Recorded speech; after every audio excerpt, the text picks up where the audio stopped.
রক্ততঞ্চন অর্থাৎ blood clotting বা রক্ত জমাট বাঁধা, যেখানে আমার ব্লাডে যে মোট 13টি ফ্যাক্টরের মধ্যে প্রধান যে 4টি ফ্যাক্টর রয়েছে সে 4টি ফ্যাক্টরের মধ্যে 1 নাম্বার ফিব্রিনোজেন, 2 প্রোথ্রম্বিন,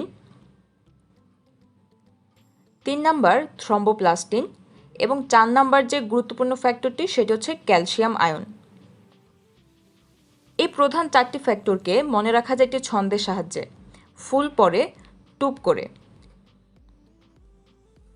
যেখানে দেখা যায় যে দেখো ফিব্রিনোজেনের ফ অর্থাৎ ফুল, প্রোথ্রম্বিন পরে, থ্রম্বোপ্লাস্টিন টুপ এবং ক্যালসিয়াম করে, অর্থাৎ ফুল পরে টুপ করে দিয়ে তোমার এই 4টা গুরুত্বপূর্ণ ফ্যাক্টরকে খুব সহজেই মনে রাখা যায়। ধরো তোমার শরীরে কোথাও কোনো ব্লাড ভেসেল অর্থাৎ রক্তনালীতে যদি কোনো কারণে কেটে যায় তখন কিন্তু তোমার বডিতে রক্তক্ষরণ হয়, অর্থাৎ রক্তনালী দিয়ে যেই আরবিসি যে অণুচক্রিকাগুলো প্রবাহিত হতে থাকে তা এই ক্ষতস্থান দিয়ে বের হওয়া শুরু হয়। এই যে অণুচক্রিকাগুলো ক্ষতস্থান দিয়ে বের হচ্ছে, এই অণুচক্রিকাগুলো আসলে একটা ব্রেকডাউন হয়, যার কারণে এই ব্রেকডাউন হওয়া অণুচক্রিকাগুলো থেকে থ্রম্বোপ্লাস্টিন সিক্রেট হয়, অর্থাৎ থ্রম্বোপ্লাস্টিন ক্ষরিত হয়। এই থ্রম্বোপ্লাস্টিনের পেছনে ক্ষতস্থানের টিস্যুও দায়ী। সো ক্ষতস্থানের টিস্যু এবং ক্ষতস্থানে যেই অণুচক্রিকাগুলো ব্রেকডাউন হলো এই দুইজনের কারণে আসলে থ্রম্বোপ্লাস্টিন সিক্রেট হয়। থ্রম্বোপ্লাস্টিন 3 নাম্বার যে গুরুত্বপূর্ণ ফ্যাক্টর সেটি। এই থ্রম্বোপ্লাস্টিন প্রোথ্রম্বিনকে থ্রম্বিনে পরিণত করে থাকে এবং এখানে ক্যালসিয়াম অর্থাৎ 4 নাম্বার ফ্যাক্টরটিও গুরুত্বপূর্ণ প্রভাবক হিসেবে কাজ করে। প্রোথ্রম্বিন নিষ্ক্রিয় এবং যেখানে থ্রম্বিন হচ্ছে সক্রিয়।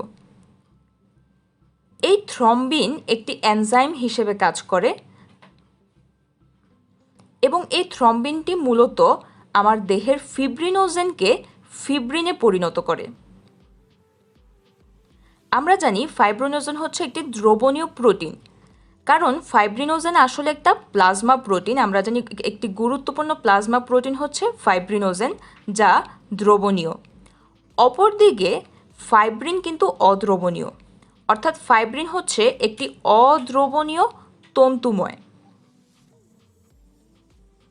সো থ্রম্বিন যেটা করে ফাইব্রিনোজেনকে ফাইব্রিনে পরিণত করে, অর্থাৎ দ্রবণীয় ফাইব্রিনোজেনকে অদ্রবণীয় তন্তুময় একটি লম্বা সুতার মতো ফাইব্রিনে পরিণত করে।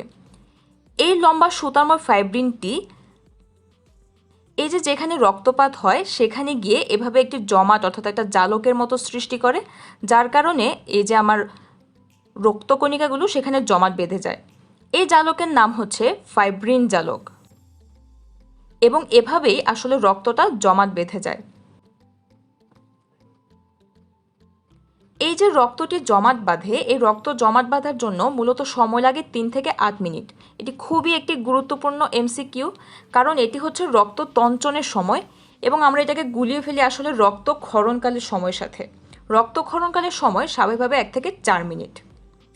এখন কিছুদিন পর যখন তোমার এই ক্ষতস্থানে অর্থাৎ ফাইব্রিন জালকের জায়গায় নতুন টিস্যু তৈরি হওয়ার জন্য প্রয়োজন হয়, সো এই নতুন টিস্যু তৈরি হওয়ার জন্য আসলে ফাইব্রিন জালকটিকে ধ্বংস হতে হয়। ফাইব্রিন জালককে ধ্বংস করে মূলত প্লাজমিন নামক একটি এনজাইম। এই প্লাজমিন এই ফাইব্রিনটিকে ফাইব্রিনোজেনে পরিণত করে, অর্থাৎ ফাইব্রিনকে অর্থাৎ অদ্রবণীয় ফাইব্রিনকে দ্রবণীয় ফাইব্রিনোজেনে পরিণত করে, যার কারণে এই আমার যে ফাইব্রিন জালকটি এই ফাইব্রিন জালকটি এখান থেকে দূর হয় এবং এখানে নতুন টিস্যু কোষ তৈরি হয়।